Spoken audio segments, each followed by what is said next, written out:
Assalamu alaikum. My name is Muhammad Yasser. I am a student of class 9th of Pizu Model School and College Dara Pizu. Today, my representation topic is the difference between photosynthesis and respiration. It is anabolic.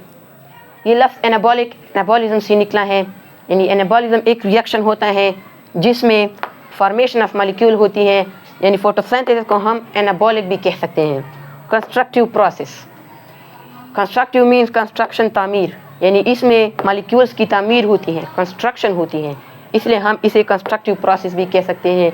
And energy storing process, इसको हम energy storing process कहते हैं इसलिए क्योंकि इसमें energy store होती है food के फॉर्म में।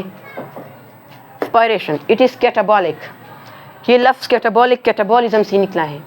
कैटाबॉलिज्म एक रिएक्शन होता है जिसमें मॉलिक्यूल्स की ब्रेकडाउन होती है, इसलिए हम इस रेस्पिरेशन को कैटाबॉलिक भी कह सकते हैं।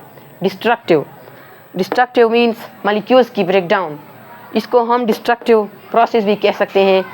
And energy is release during this process, energy release होती है ATP के फॉर्म में, इसलिए हम इसको एनर्जी रिलीजिंग प्रोसेस भी कह सकते हैं। Number 2, photosynthesis also called endergonic reaction.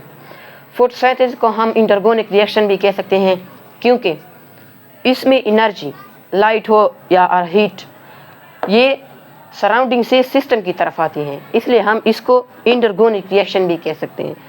Respiration is also called exergonic reaction. इसको हम एक्सर्गोनिक रिएक्शन इसलिए कहते हैं क्योंकि इसमें एनर्जी और हीट या हरारत इसमें सिस्टम से सराउंडिंग की तरफ रिलीज़ होती हैं, इसलिए हम इसको एक्सर्गोनिक रिएक्शन कह सकते हैं। Number 3, sunlight. इस प्रोसेस के दौरान हम क्लोरोफिल के ज़रिए सनलाइट कैप्चर करते हैं जिससे हम ATP बनाते हैं, ATP से बाद में हम ग्लूकोज बनाते हैं। रेस्पिरेशन के दौरान ग्लूकोज से हम ऑक्सीजन मिला लेते हैं और इसकी ब्रेकडाउन होती है, इसके ATP बनाते हैं, +2 कार्बन मॉलिक्यूल भी यहाँ बनते हैं। Photosynthesis take place in plastids. Photosynthesis plastid में होती हैं। प्लास्टिड जो कि एक सेल ऑर्गेनेली है, पिगमेंट है इसमें क्लोरोफिल जो कि तमाम ऑटोट्रॉफ में पाया जाता है। Respiration takes place in mitochondria. ये माइटोकॉन्ड्रिया में होता है प्रेजेंट, जो कि तमाम जानदार में पाया जाता है। Photosynthesis only takes place in some organism like plants, algae and bacteria. ये इस ऑर्गेनिज्म में इसलिए होता है क्योंकि प्लांट्स भी ऑटोट्रॉफ हैं, एल्गी भी ऑटोट्रॉफ है, बैक्टीरिया क्योंकि इसमें क्लोरोफिल पाया जाता है। Respiration takes place in all organism, ये तमाम ऑर्गेनिज्म में पाया जाता है, यानी ये प्रोसेस तमाम ऑर्गेनिज्म में होता है इसलिए क्योंकि इसको क्लोरोफिल की ज़रूरत नहीं होती। Photosynthesis only takes place in day time. Photosynthesis सिर्फ और सिर्फ दिन के वक्त होता है इसलिए क्योंकि इसको लाइट की ज़रूरत होती है। Respiration takes place in day and as well as night.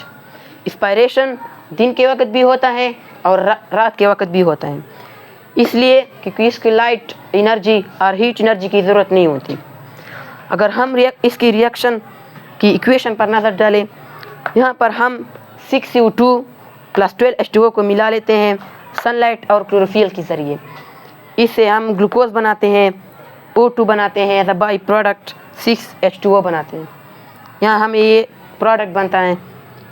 अगर हम रेस्पिरेशन की रिएक्शन की इक्वेशन पर नज़र डालें तो यहाँ पर हम ग्लूकोज + 6O2 को मिला लेते हैं और इसकी ब्रेकडाउन होती है, CO2 के H2O + ATP यहाँ बनता है। थैंक्स।